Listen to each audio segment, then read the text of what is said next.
నటి శ్రీరెడ్డి గురించి పెద్దగా పరిచయం అక్కర్లేదు. తరచూ సోషల్ మీడియాలో కాంట్రవర్సీలు సృష్టిస్తూ వివాదాల్లో చిక్కుకుంటుంది. ప్రతి విషయంలోనూ వేలు పెడుతూ చిక్కుల్లో ఇరుక్కుంటుంది. అయితే గత వైసీపీ హయాంలో శ్రీరెడ్డి సోషల్ మీడియాలో తెగరెచ్చిపోయింది. అప్పటి ప్రతిపక్ష నాయకులపై ఎన్నో సంచలనమైన కామెంట్స్ చేసింది. చంద్రబాబు, పవన్ కళ్యాణ్ సహా వారి కుటుంబ సభ్యులపై అసభ్యకర వ్యాఖ్యలు చేసింది. అంతేకాకుండా తరచూ వీడియోలు రిలీజ్ చేసి సంచలనం క్రియేట్ చేసింది. అందుకు సంబంధించిన వీడియోలు సైతం సోషల్ మీడియాలో ఉన్నాయి.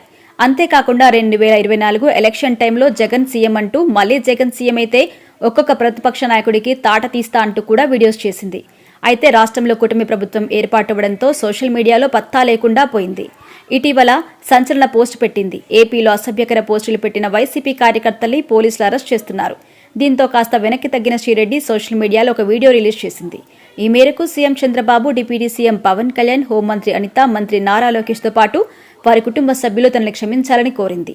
తాను కూడా వారందరిపై సోషల్ మీడియాలో తప్పుడు పోస్టులు పెట్టాను అని, ఇక నుంచి అలా చేయను అంది. తనతో పాటు వైసీపీ కార్యకర్తల్ని కూడా క్షమించి వదిలేయాలని కోరింది. ఇందుకు సంబంధించిన వీడియో వైరల్ కావడంతో టీడీపీ, జనసేన కార్యకర్తలు రకరకాల కామెంట్స్ చేస్తున్నారు. ఇక తాజాగా శ్రీరెడ్డికి ఏపీ పోలీసులు షాక్ ఇచ్చారు. శ్రీరెడ్డిపై తూర్పుగోదావరి, విశాఖ జిల్లాలో కేసు నమోదైంది. చంద్రబాబు, పవన్, హోంమంత్రి అనితపై గతంలో శ్రీరెడ్డి అనుచిత వ్యాఖ్యలు చేశారంటూ టీడీపీ రాష్ట్ర మహిళా ప్రధాన కార్యదర్శి, మాజీ కార్పొరేటర్ మజ్జి పద్మ ఫిర్యాదు చేశారు. ఆమె ఫిర్యాదు మేరకు బొమ్మూరు పోలీసులు కేసు నమోదు చేశారు.